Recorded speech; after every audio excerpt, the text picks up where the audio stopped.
Buenas tardes para todos, sean bienvenidos a esta nueva jornada de socialización de los trabajos de investigación de los estudiantes del pregrado en modalidad presencial y virtual.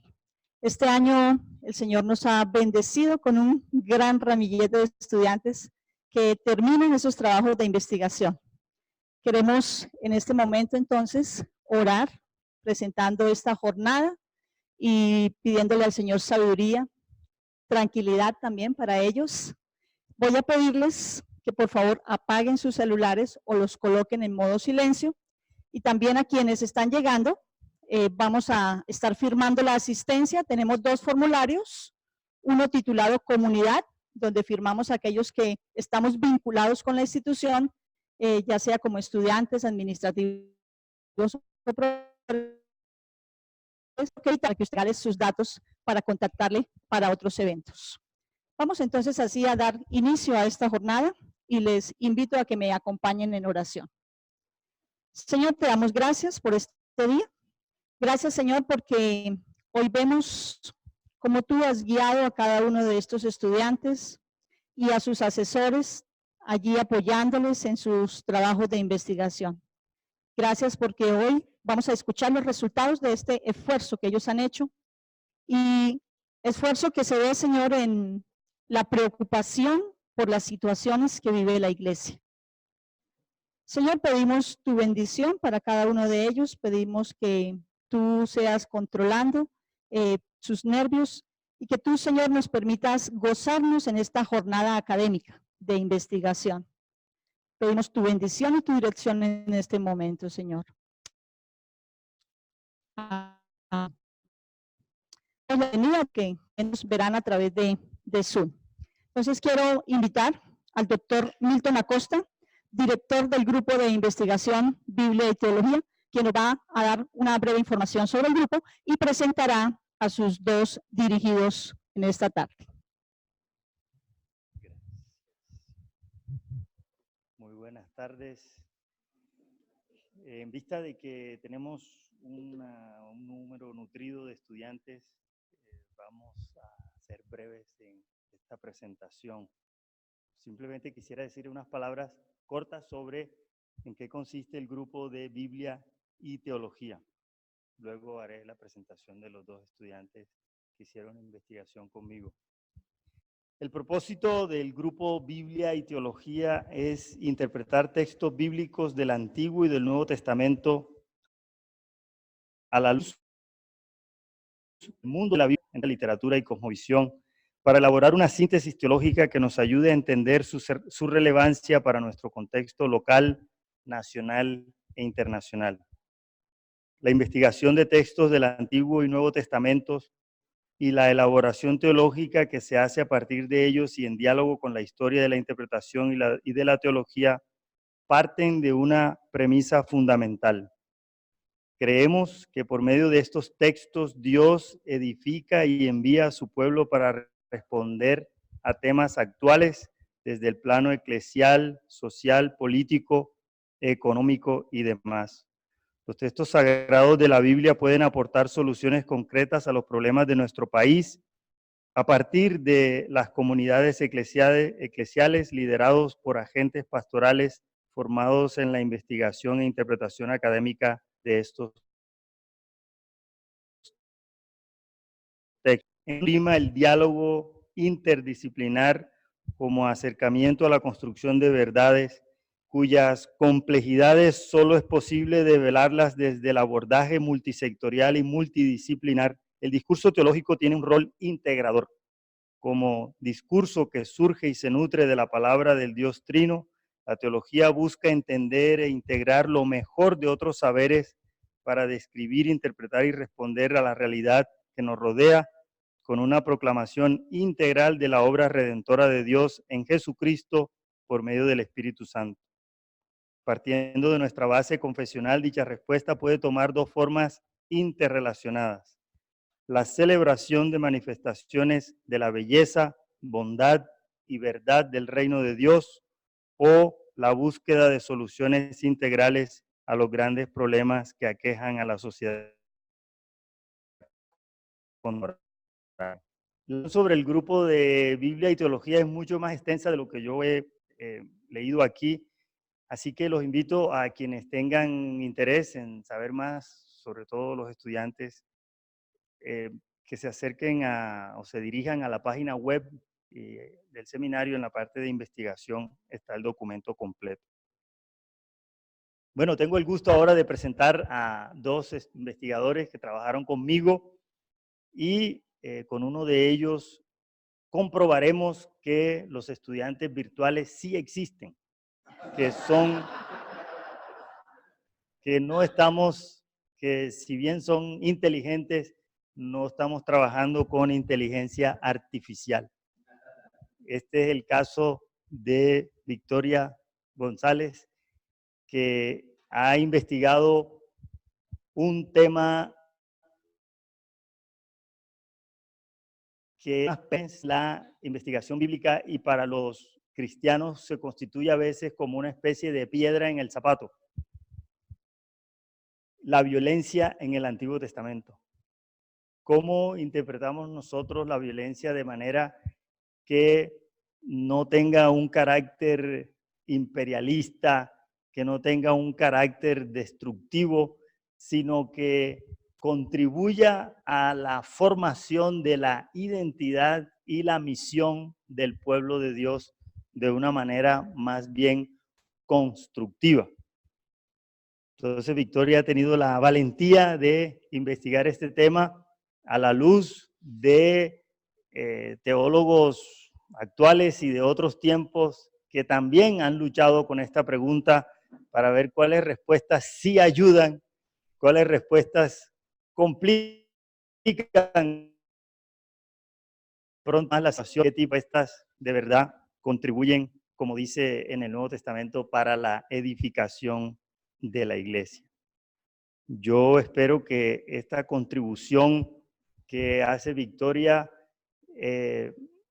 sea un verdadero aporte para nosotros como creyentes y también para la iglesia hacia el futuro, porque en el ambiente postcolonial y post de todo que vivimos en este momento, este tipo de textos como el libro de Josué se convierten en una dificultad y un rechazo de la Biblia y del Dios de la Biblia. El otro estudiante presencial, bastante presencial, es Rodolfo Polo.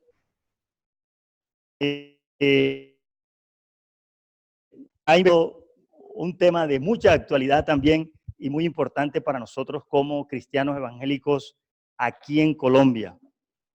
La pregunta que Rodolfo se ha trazado es si los cristianos evangélicos asumimos la política de la misma manera como se ha asumido la política tradicionalmente en Colombia o si la asumimos de otra forma. Es decir, hasta qué punto los cristianos evangélicos hemos prestado atención a aquellos textos bíblicos que nos muestran las maneras como a través de la historia los pueblos han sido manipulados con discursos huecos y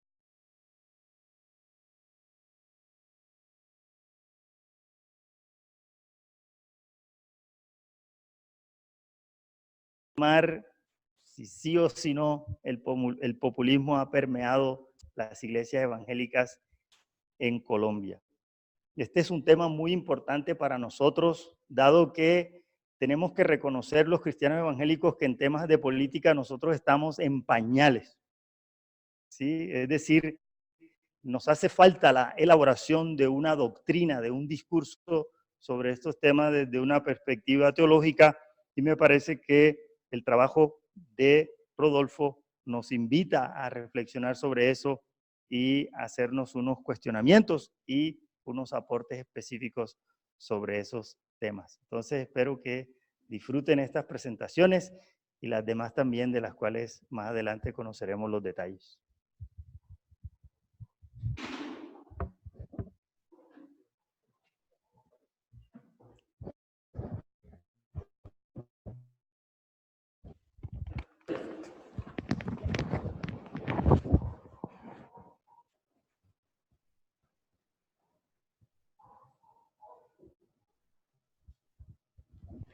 Listo. Buenas tardes. En primer lugar, quiero dar gracias a Dios por su presencia en este lugar y a todos ustedes, administrativos, profesores, compañeros, Luis Javier, mi esposo, que está en este lugar, Yasmín, mi mejor amiga, mis dos amigas de la Universidad de Antioquia.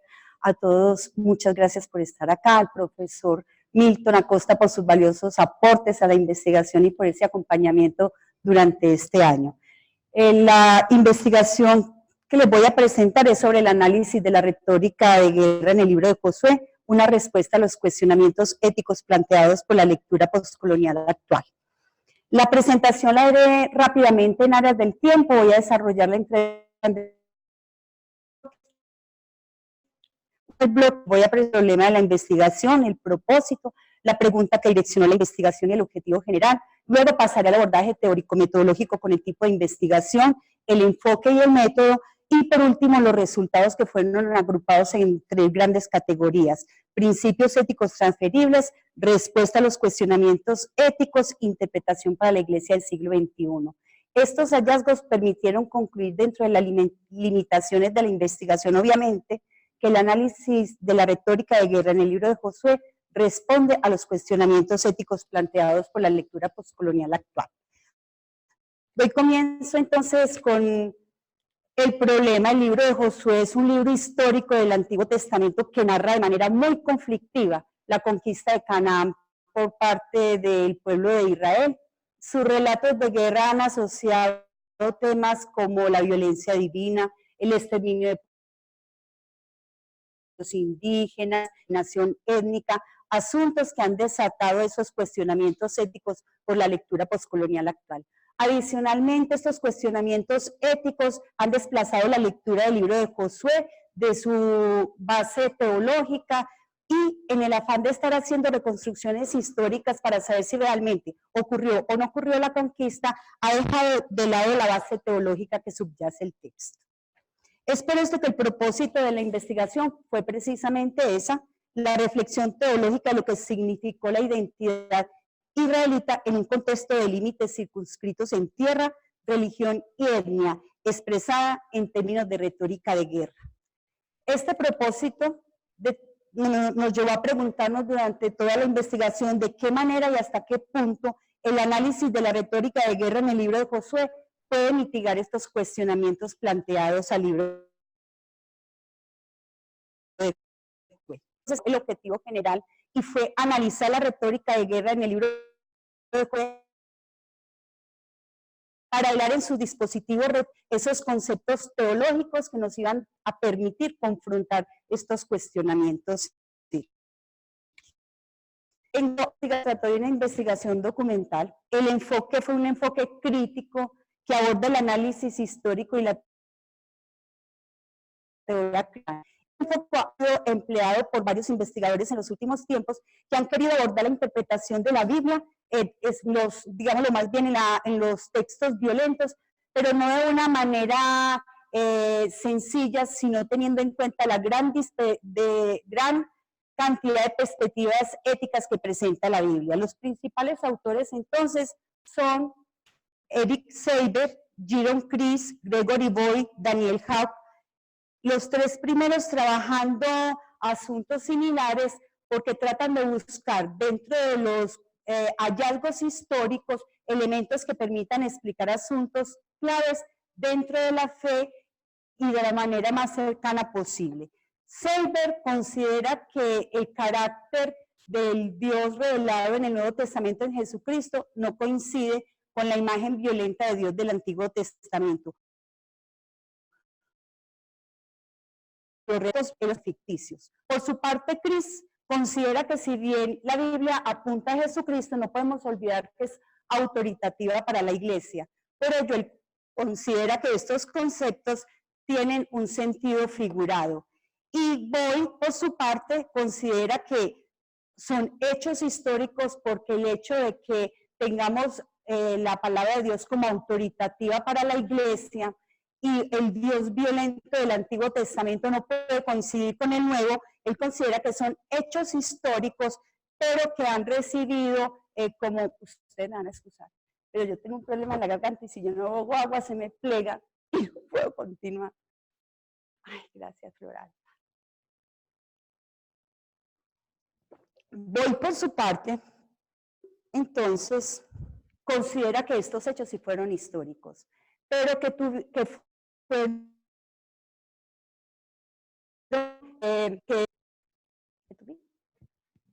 ustedes me dan un espacio, por favor.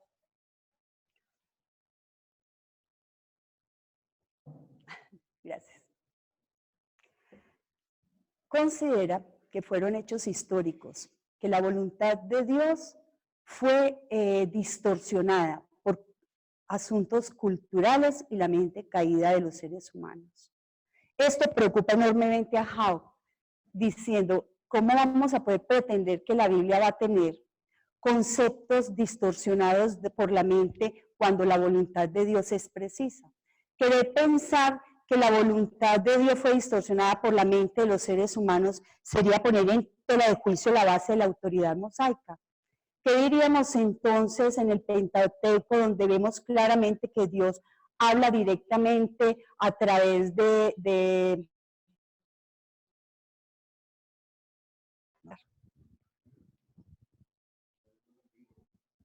Estamos en vivo. ¿Y saben qué me tiene angustia del tiempo? Quiero pensar que no existe el tiempo, porque ese tiempo me tiene agonizante y he ensayado el discurso para que no se pase de 15 minutos y no quiero pasarme esos 15 minutos. Por favor, me dan libertad en el tiempo, porque no voy a poder manejar la presión del tiempo. Voy a volver a retomar esta parte porque es muy importante. Se trata de un ético. Ese enfoque crítico es muy importante porque se toma ese análisis histórico y esa teología cristiana para poder abordar los textos de violencia en la Biblia. Es muy importante saber que muchos investigadores han querido analizarlo dentro de la fe cristiana, pero se han quedado corticos. Corticos en el sentido, por ejemplo, como Gregory Boyd, que es uno de los históricos y que, sin embargo, él considere que fueron distorsionados por la mente del ser humano, la voluntad de Dios distorsionada. Hack recupera entonces esta creencia de hoy y dice, no, ni riesgo, si la palabra de Dios es autoritativa para la iglesia cristiana, de ninguna manera nosotros podemos pensar que los textos que hay allí han sido malinterpretados por la mente humana. Si el texto bíblico dice que Dios habló cara a cara con Moisés, fue porque habló cara a cara. Quitar esa base teológica sería desplazar la reflexión teológica de un texto bíblico que para nosotros ha sido fundamental. Por eso Hack, entonces, empieza a trabajar de la mano de grandes eruditos y trata de hallar la interpretación en la pluralidad de demonios pueden encontrar en el texto bíblico. Hack dice que si bien con los estudios históricos se ha logrado saber mucho del antiguo cercano oriente, de su cultura, de sus costumbres, sabemos muy poco o nada del pensamiento, de los elementos que construyen el pensamiento israelita. Entonces, por lo tanto, Hack recomienda volver al texto bíblico, considerar el texto bíblico no como un texto del pasado que habla del pasado, sino por el contrario, como un texto revelador, un texto que habla la verdad de Dios, la humanidad y el mundo aquí y ahora. Sobre esta base, Hack toma entonces el testimonio bíblico de Dios a partir del texto bíblico mismo y dice, ¿qué nos dice el texto bíblico de Dios? Que es personal, profundamente relacional, conocedor de Israel y los seguidores de Jesús, que se relacionado a la obra divina en el mundo. Este Dios relacional se ha relacionado a través del pacto con Israel y continúa relacionándose con la humanidad hasta llegar a encarnarse en Jesús y tener una relación recíproca de vida divina con los discípulos y los seguidores de Jesús. En esta relación auténtica con compañeros humanos, él renuncia a cierta medida de control, lo que significa que si las metas y fines de Dios se cumplirán, la manera y los medios dependerán de las acciones y respuestas humanas. Y es aquí donde Hack quiere centrar en la reflexión teológica del papel que juega la violencia en la participación de Dios en el mundo. Esta investigación parte de esta reflexión teológica, de la reflexión teológica que se encuentra en la pluralidad de testimonios en el texto bíblico. A partir de este enfoque, entonces, abordamos el texto del libro de Josué a partir del método que propone Pekka Pitkänen de reflexión teológica del texto bíblico, y dice que primero debemos analizar el texto en su propio contexto, luego extraer en ese texto la reflexión teológica y así poder develar en el texto los principios éticos transferibles para la iglesia del siglo XXI. Por eso, si tomamos el texto del libro de Josué, sabemos que su teología está estrechamente vinculada al mundo antiguo. Su retórica exagerada propia de la época la emplearon para enfatizar la ética y la separación de la manera más extrema posible. La identidad de Israel era un estilo de vida que pasaría de generación en generación. Si bien en el libro de Josué eso no se vio como una realidad, pasó como memoria viva a través del tiempo, logró ser incluido en el canon. Y en cuanto a la reflexión teológica, el libro de Josué habla claramente de la identidad de Israel como pueblo de Dios, basado en qué, en tres elementos fundamentales: la posesión de la tierra, como un cumplimiento de una promesa de Dios, la obediencia absoluta a la ley y la separación étnica con base en la unidad.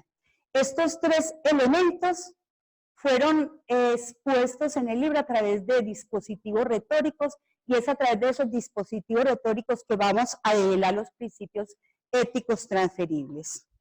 Los principios éticos entonces transferibles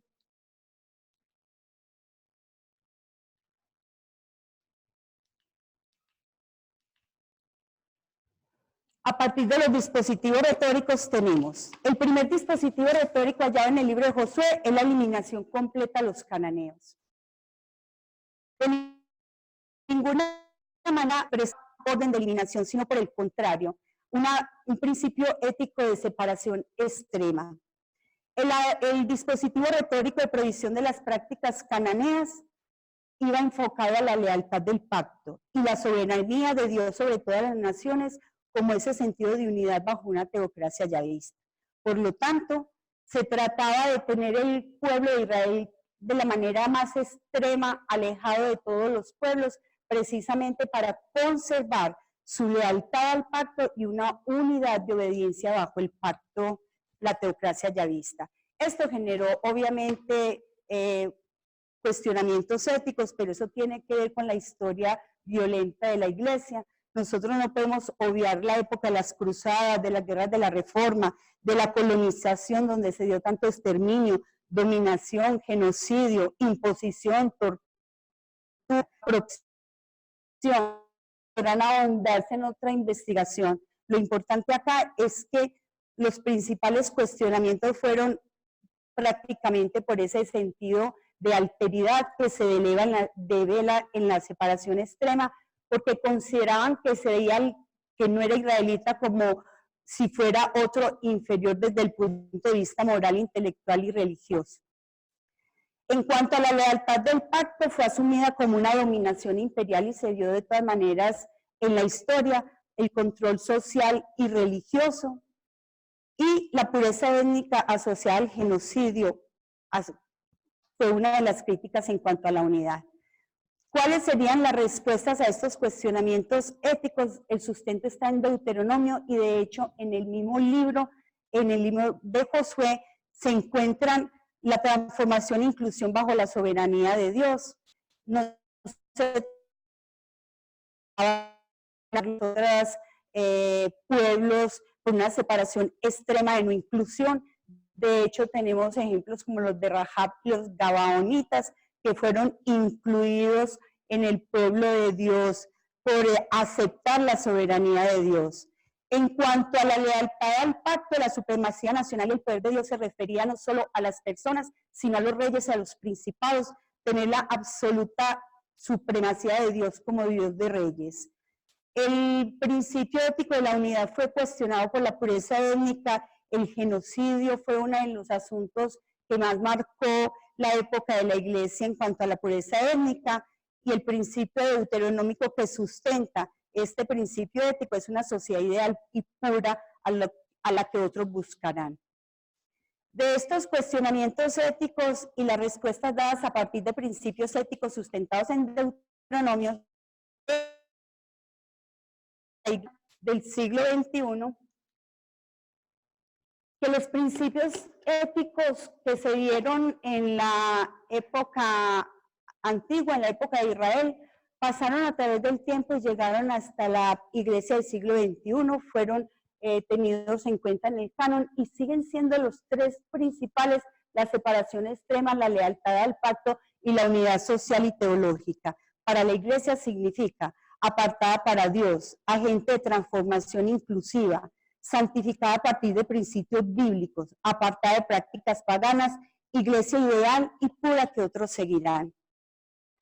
Las conclusiones tienen que ver con que la retórica de guerra en el libro de Josué responde a cuestionamientos éticos planteados a la lectura postcolonial actual, que estos conceptos de identidad israelita como estilo de vida han trascendido hasta el siglo XXI, principios éticos y a los cuestionamientos planteados por la lectura postcolonial. Con respecto a los aportes a mi formación, ya sí quisiera como salirme como de la angustia del tiempo y del espacio para poderles indicar que los aportes a mi formación fueron inmensos. El primer aporte es poderme sentir mínima frente a un conocimiento tan grande. Es enfrentarme al reto de unos temas que son incomprensibles para la mente humana, cuando uno apenas está en el mundo y está empezando a conocer lo que es el carácter de Dios. Para mí fue fundamental saber que la palabra de Dios no puede servir para ser malinterpretada y al mismo tiempo generar las de genocidio y de violencia exagerada como se ha visto en la historia de la iglesia, sino poderla considerar como un texto en el cual podemos hallar la verdad de Dios, de la humanidad y del mundo aquí y ahora, y adicional a ello mi identidad cristiana de separación, lealtad y unidad que me equipa para participar con Dios en la obra divina en el monte. Quisiera finalizar, angustiada aún en el tiempo y en la presentación, y queriendo que esta presentación no me hubiera generado tanta agonía, con decir con una sola palabra lo que significa la violencia en el Antiguo Testamento, lo que significó la retórica de José en el libro, la retórica de guerra en el libro de Josué, y lo que ha significado desplazar textos de la Biblia por no conocer la base teológica que subyace en ellos. Si eso fuera lo único que me quedara, yo podría decir que en una sola palabra la identidad como pueblo de Israel en su entonces, o la identidad como pueblo de Dios, o nosotros ahora en la identidad como iglesia, yo la resumiría en una sola palabra, que la tomé de Rahab en Josué 2:11. Yo sé que el Señor y Dios de dioses, tanto en el cielo como en la tierra, es nuestro Señor. Y eso es lo que nos da identidad. Pido disculpas por mi acelere, porque me comí con los contenidos pensando en que solo son 15 minutos para algo que uno prepara como para un día y medio. Muchas gracias.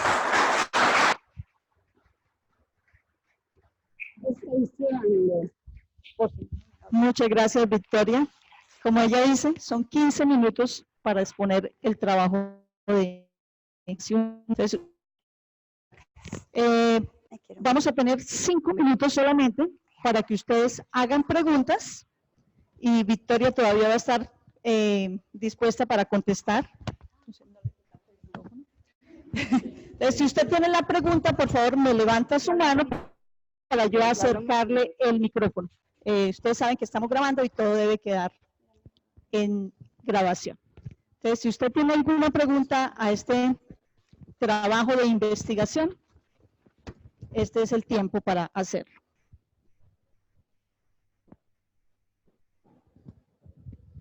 Muchas gracias por la ponencia, Victoria. Me quedé con una dudita, un paso que tomaste que no entendí completamente. Cuando describiste el principio transferible de separación extrema y sus ramificaciones para la iglesia actual, tú indicaste que una de las consecuencias de separación extrema sería la formación de una iglesia inclusiva.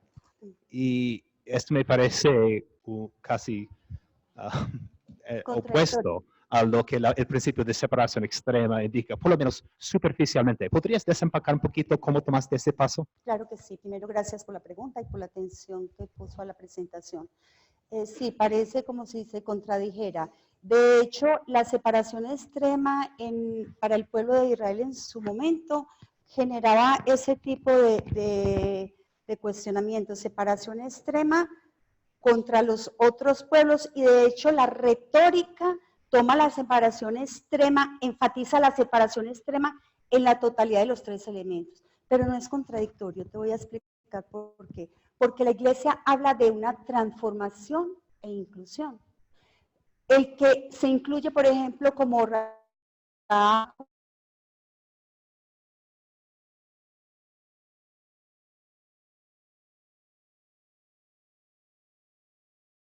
que Rahab hubiera expresado esa hermosura de frase reconociendo la supremacía de Dios frente a los pueblos, eso le indicaba que ya en ella había una transformación. Entonces, así se habla de una separación extrema. Mira, una cosa lleva a otra. La separación extrema tenía que ver con las prácticas cananeas, con mezclarse con los otros pueblos y el peligro al sincretismo, el peligro a la idolatría, pero no a no incluir a los otros, pero a los otros bajo una soberanía de Dios. Por eso cuando también en la otra parte de obediencia y soberanía de Dios sobre las naciones, que uno de los cuestionamientos éticos planteados es precisamente eso, como si se pretendiera una dominación, como el capitalismo, y se expresaba precisamente eso. No, es que no es rey de reyes sobre seres humanos, sino sobre reinados y potestades. Una inclusión de los, pero de la violencia y obediencia a un solo Dios, único y verdadero. No sé si te doy respuesta o quieres que... Ok, muchas gracias. Muchas gracias, Victoria, nuevamente. Yo lamento el tiempo, es muy corto y en este momento no puedo darle la palabra a nadie más, pero si ustedes tienen alguna pregunta, con mucho gusto. Yo sé que Victoria está dispuesta a responderles detrás de cámaras. Nuevamente, muchas gracias. Y ahora vamos a escuchar entonces a Rodolfo Polo. Ya el profesor Milton presentó su investigación y él nos va a acompañar aquí entonces.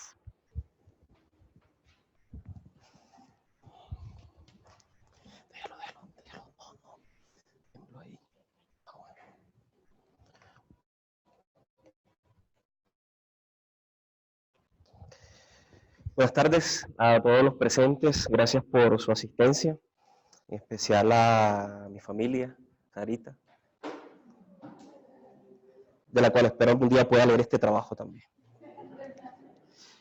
Este trabajo de grado tiene como título Expresiones del populismo político en la Iglesia Evangélica en Colombia, un estudio de caso.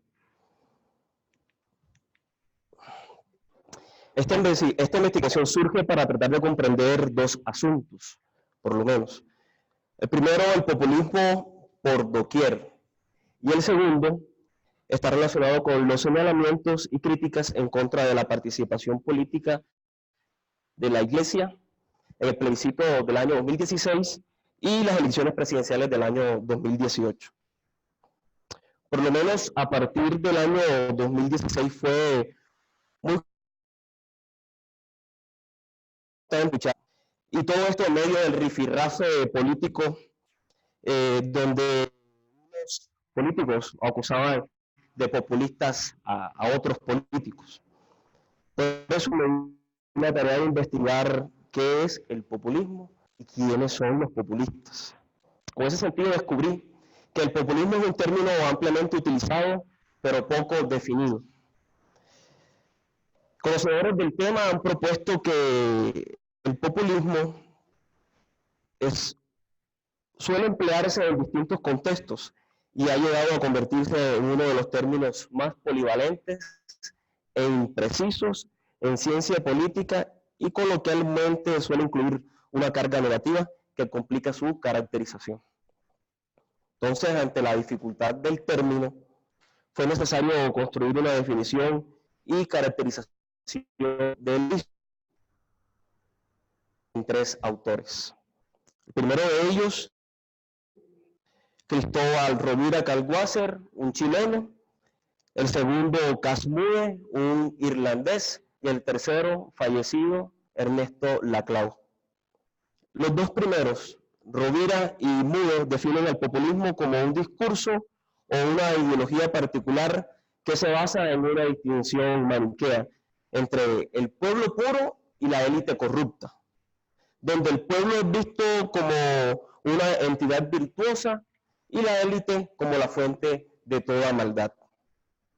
Ellos también indican que el populismo debe ser visto como una ideología delgada que sostiene que la política debe ser la expresión de la voluntad general del pueblo, como lo expresó Rousseau.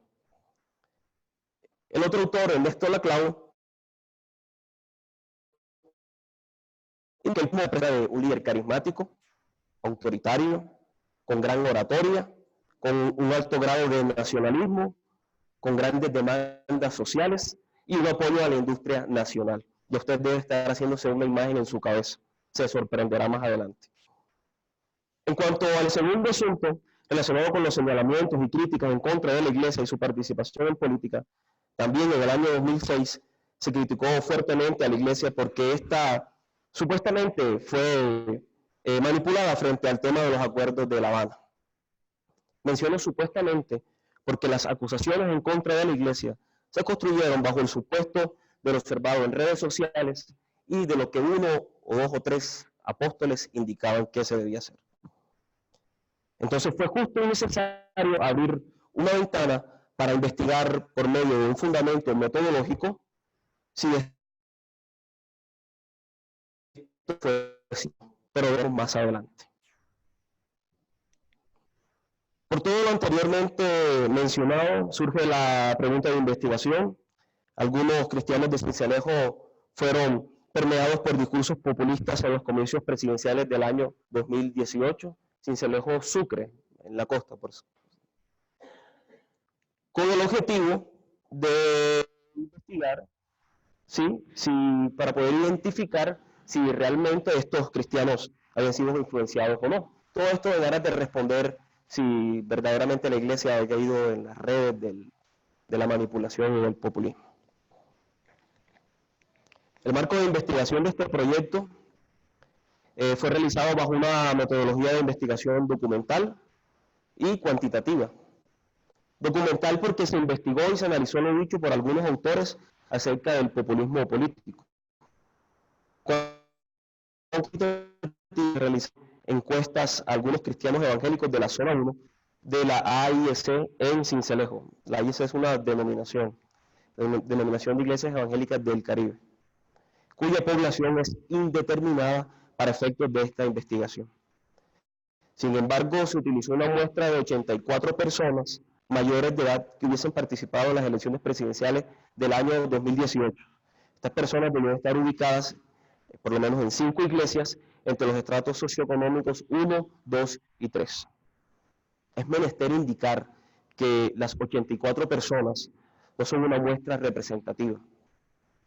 Por eso, los resultados no pretenden generalizar las voces de todos los cristianos evangélicos en la AIC de Sincelejo.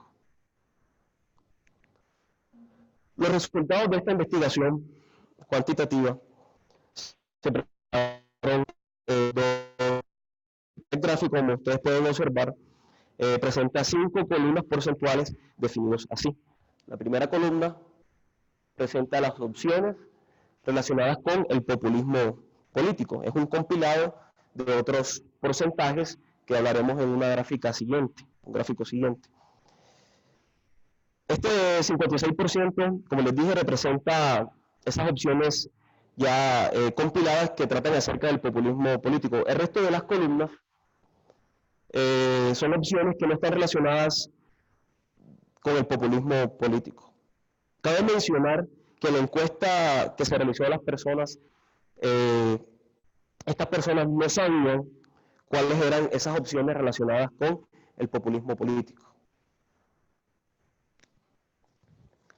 En este siguiente gráfico, la pregunta con la cual se abordó era ¿con qué determinó su voto en las elecciones presidenciales?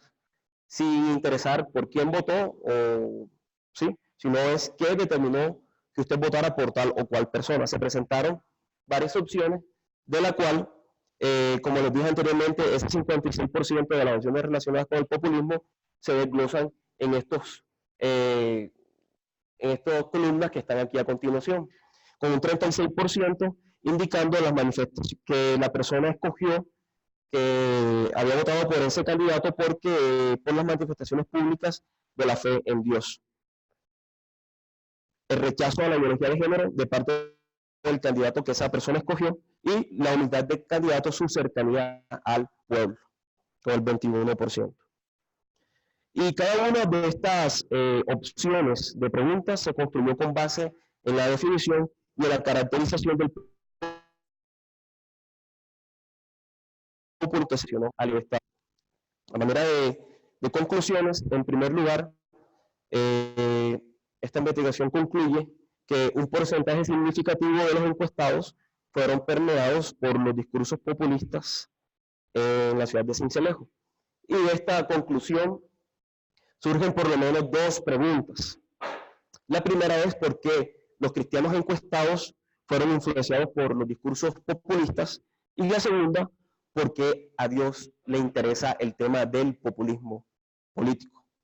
De la primera pregunta se sugieren por lo menos dos respuestas. La primera respuesta está relacionada con la no conformidad del pueblo cristiano frente a los malos gobiernos políticos y también el rechazo de la supuesta moralidad que la agenda posmoderna pretende imponer a la sociedad. La segunda respuesta a esta primera pregunta tiene que ver con la necesidad de ideas morales acordes a la fe cristiana. Y en cierto sector del mundo evangélico en Colombia existe la esperanza mesiánica de una especie de salvador político que ponga orden. Entonces, los políticos se aprovechan de esto y elaboran sus discursos y campañas políticas a partir de dicha situación. Y la segunda pregunta, ¿por qué a Dios le interesa el tema del populismo? Se concluye que a Dios le interesa el tema del populismo por la sencilla razón de que la manera de hacer política con ideologías y discursos engañosos es un asunto pecaminoso, pues a las personas se les manipula y en ocasiones el nombre de Dios es utilizado como señuelo político. Por eso, la revelación de Dios en la historia de Absalón en 2 Samuel 15, del 1 al 12, es una advertencia para no caer en ese peligro hoy. Es decir, para no sucumbir en las redes y prácticas de tanto Absalón que abunda por ahí. En segundo lugar, se concluye en la investigación que el populismo estuvo presente en las elecciones presidenciales del año 2018. Y esto se concluye con base en la definición de los autores anteriormente mencionados que abordan el tema del populismo. Entonces, se concluyó que cada uno de los candidatos, tanto de derecha como de izquierda, llevaron a cabo sus campañas bajo el tinte del populismo. Y esto último se amplía más en el trabajo, donde encontrarán nombres y datos más específicos del por qué se llega a esta inferencia.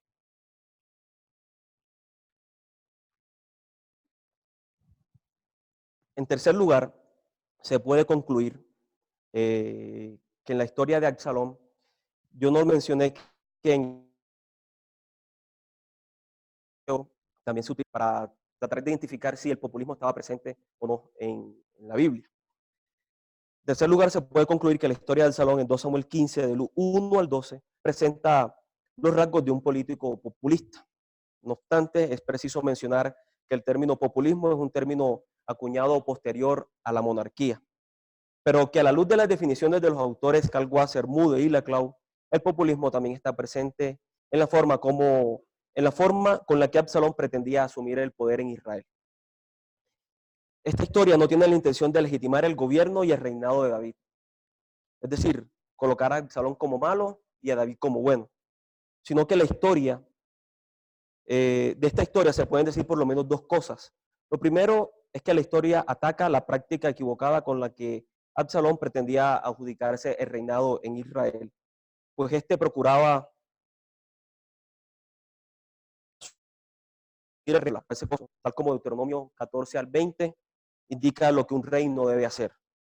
Lo segundo es que la narrativa quiere legitimar a Dios en su pacto con la casa de David, tal como 2 Samuel 7 lo presenta. Finalmente, la historia del Salón presenta orientaciones prácticas que servirían al momento de elegir un aspirante a las contiendas políticas en Colombia. Sin embargo, dichas orientaciones no solo podrían ser utilizadas como una radiografía del aspirante político o como un manual antipopulista en campaña, sino que también podrían ser utilizadas como un derrotero que marcaría las pautas para examinar las motivaciones de los votantes. Absalón se formó en Hebrón a los hebronitas para que estos anunciaran que él era rey en Hebrón. Por último, se finaliza concluyendo que la iglesia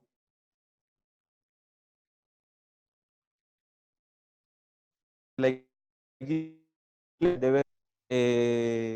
y estar en contra del populismo político y sus prácticas. También que Dios rechaza el populismo porque la manera de hacer política con agendas ideológicas y discursos engañosos es un asunto pecaminoso y diabólico. De todas las conclusiones anteriores surgen por lo menos dos interrogantes que son más bien preguntas reflexivas que abrirían otra ventana a futuras investigaciones. Ya que debemos ser conscientes que el populismo es un mal que no nace en el vacío. El primer interrogante es ¿qué debería hacer la iglesia en su responsabilidad de velar para que este enemigo llamado populismo no conquiste más? Y segundo, ¿cómo se ayuda a la iglesia a tener una mejor formación en materia política? Bueno, este trabajo aporta mi formación teológica en lo siguiente. Necesiten fenómenos sociales para amar más a la iglesia. La idea aquí es procurar entender un hecho para tener una visión más amplia del ministerio pastoral en temas políticos y no lanzar acusaciones a la ligera en contra de la iglesia. Segundo, este trabajo aportó mayor capacidad para investigar y analizar de manera reflexiva y crítica las problemáticas que atañen a la iglesia y a la sociedad en general. Tercero, reconocer que hay temas complejos en un país que tiene una historia compleja. Y cuarto, ser críticos de lo que hoy llamamos izquierda y derecha política en Colombia. No juzgar según las pasiones políticas, sino desde la realidad de los hechos o acontecimientos. Muchas gracias.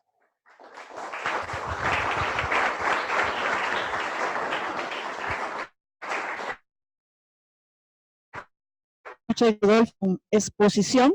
Nuevamente, tenemos 5 minutos para que usted haga preguntas con respecto a lo que escuchó aquí.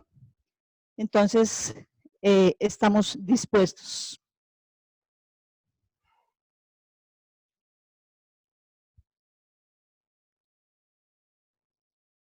Correcto, si no hay preguntas, está muy bien. Ah, sí.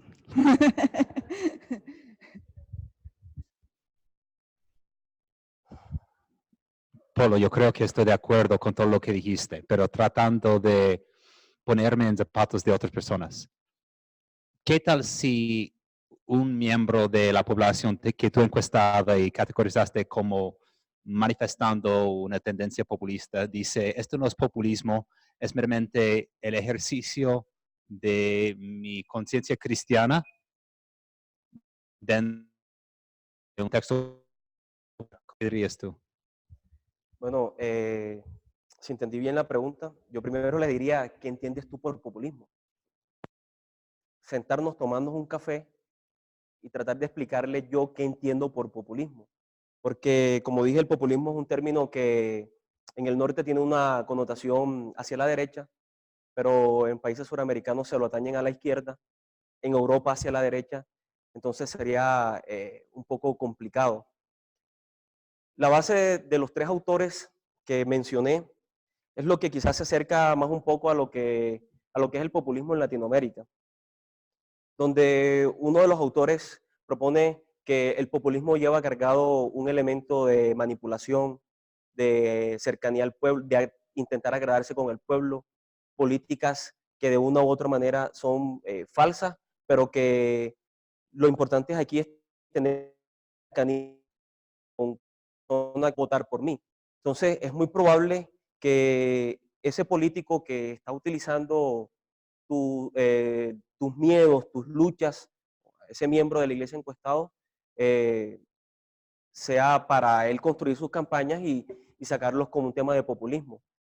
Pero yo me baso básicamente en la definición de los tres autores y construyo que lo que se vio en las elecciones presidenciales fue populismo, más allá si es un tema democrático o no, porque de todos los agentes políticos, de los aspirantes políticos, uno solo, que no voy a decir nombres, pero en el trabajo lo pueden ver, es el que menos tiene o no tiene políticas populistas entre sus planteamientos.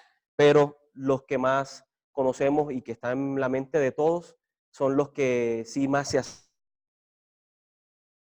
acercan al significativo del profesor. Espero haber respondido, pero entenderá que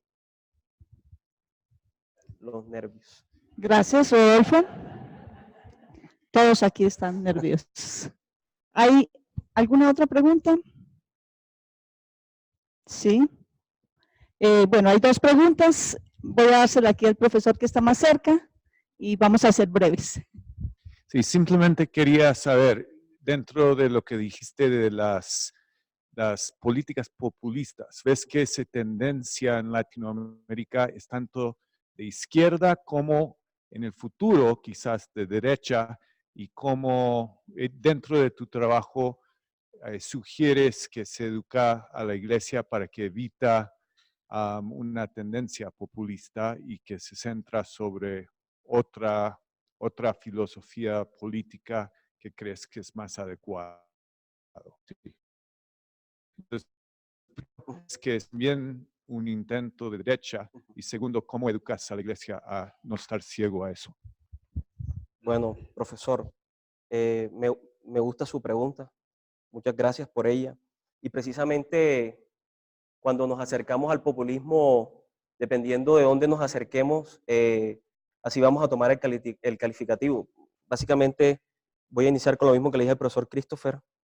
No necesariamente la misma respuesta, pero si yo estuviera en Europa, el populismo está arraigado en la derecha, en Europa. Esto no lo voy a decir, pero en Latinoamérica está arraigado en la izquierda.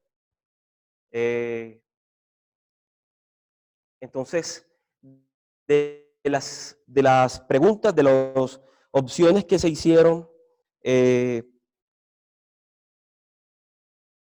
sí, con base en una de las preguntas es si usted votó, bueno, de cuál de estas opciones usted determina que fue la que más usted escogió el candidato, y decía el fuerte rechazo a la ideología de género, que no es un asunto propio de la izquierda en Colombia, pero había una pregunta que decía su cercanía al pueblo, su humildad y su cercanía al pueblo. Ya eso tiene que ver más con un asunto de la izquierda, ¿no? Entonces, fue muy académicamente pensado este tema de las preguntas para no tener un sesgo ni tratar de tener insinuaciones a qué corriente del populismo, a qué corriente pertenece. Porque pude haber concluido fácilmente que el populismo solamente es un asunto de izquierda, pero históricamente en Latinoamérica, pero ver un tema de dictadura de derecha, izquierda en Venezuela, lo que vivimos en Colombia, El trabajo amplía un poco más cuáles son esas definiciones, cuáles son esos ejemplos que el populismo de derecha ofrece en Colombia con los anteriores presidentes, anteriores candidatos presidenciales y expresidentes, y en la izquierda, cuáles son los ejemplos de cómo que sería un populismo por parte de la izquierda. Es muy fácil identificarlo en la izquierda, pero también en la derecha tiene su cuestión ahí. Bueno, muchas gracias, Rodolfo, nuevamente por su exposición y su trabajo.